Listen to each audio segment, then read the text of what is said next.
In the name of the Father, and of the Son, and of the Holy Spirit. Amen. Amen. Today's Gospel, in part, moves us from our consideration that we've been making the last few weeks about Jesus' identity, who is Jesus, to Jesus' mission. What is Jesus' mission? In this Gospel, we hear Jesus call the Pharisees blind, and the disciples lack understanding. In fact, he asks them, "Are you also still without understanding?"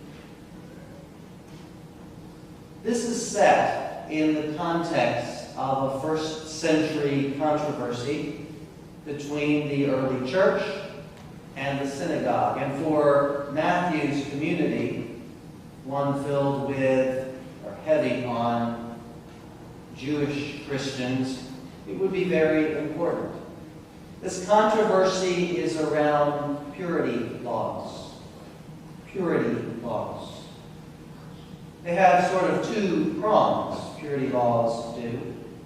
One is very practical. There's a public health value to the purity laws and establishing the purity laws around contamination of foods. Wise people. There's also a theological value in these purity laws. These purity laws are part of the holiness code we find in Hebrew Scriptures, especially in Leviticus. The holiness code. So the purity laws are really about, theologically speaking, about our call to holiness, or all people's call to holiness as we receive it in the Christian dispensation. Not only the people of God called to holiness, but all people called to holiness. I think part of what Jesus is getting at is not dismissing the practical parts of those laws, but the root of holiness is not what is eaten or how it's eaten, but it is, as we reflected on last week, the disposition of one's heart. Last week we talked about that in terms of desire, and we compared Peter's desire, Peter's disposition of his heart when he called out, sinking in the water during that storm,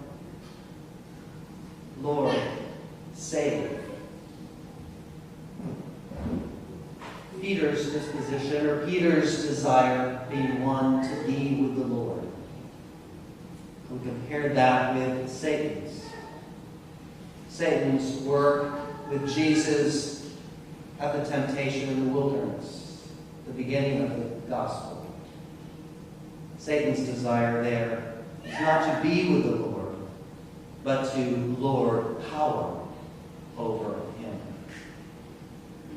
Jesus claims in this gospel, out of the heart will come evil intentions, disposition of our hearts. We can turn that around. We can infer from this that somewhat the opposite is true. Out of the heart also comes holy intentions, holy desires. Now the disciples are curious. They want to know, how does this work, Jesus? What does this look like? And Jesus, we notice in the gospel, doesn't proceed to give them a very didactic answer, doesn't enter into a teaching of sort, but instead the gospel writer begins to describe an encounter Jesus has with a Canaanite woman. And Jesus uses that encounter to be instructive. That encounter with this Canaanite woman, this outsider to the controversy, an objective bystander in some ways, he uses this as a teachable moment. Jesus says this, and there are particularly two comments Jesus makes that we find difficult. They don't seem very Jesus-like, do they? We're a little uncomfortable with Jesus not showing what we would say to be compassion here. His answer to both the disciples and the woman, I was sent only to the lost sheep of the house of Israel. I was sent. It begs the question, and who are you?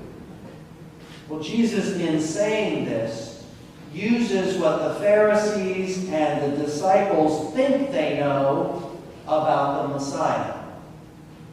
Tells them what they think they know. And in doing so, he does two things. He self-identifies as the Messiah. He answers that question, well, who are you? Who do you think you are? Well, I was sent. He also challenges that prevailing knowledge of who the Messiah is and what the Messiah is about, the mission of the Messiah. The woman calls out then, Lord, help me. And we should immediately think of Peter last week, calling out as he was sinking, Lord, save me. What comes from her mouth, Lord, help me, reveals her desires, reveals her holy intentions, her holy desires, and that is healing. For her daughter and for herself, healing.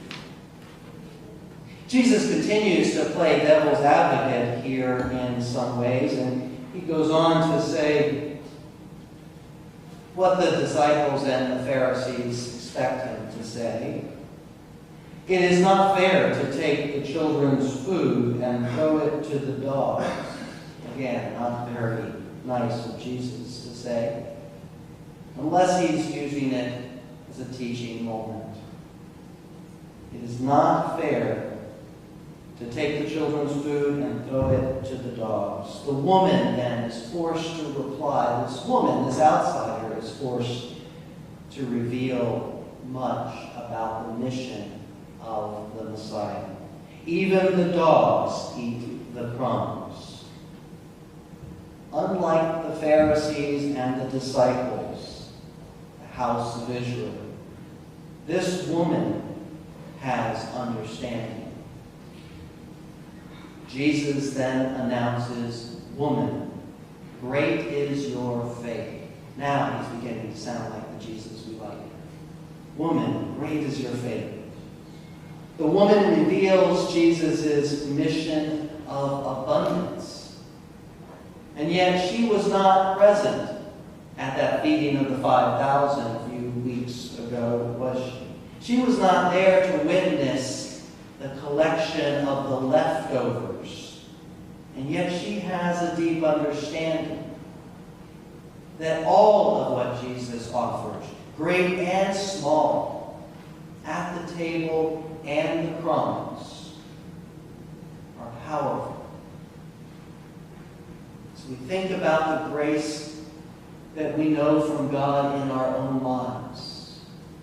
Grace we've experienced in our lives, in various circumstances, in our families and individually. Sometimes we experience God's grace as a 7-course meal. Well, it's magnificent. Sometimes we experience it as maybe a bag lunch. And other times we experience God's grace as crumbs that we humbly reach down to the floor, we pick up, and we consume. Crumbs. Regardless of how we receive God's grace, great and small in our estimation and in the world's, it is enough. It is enough to satisfy. It is enough to sanctify.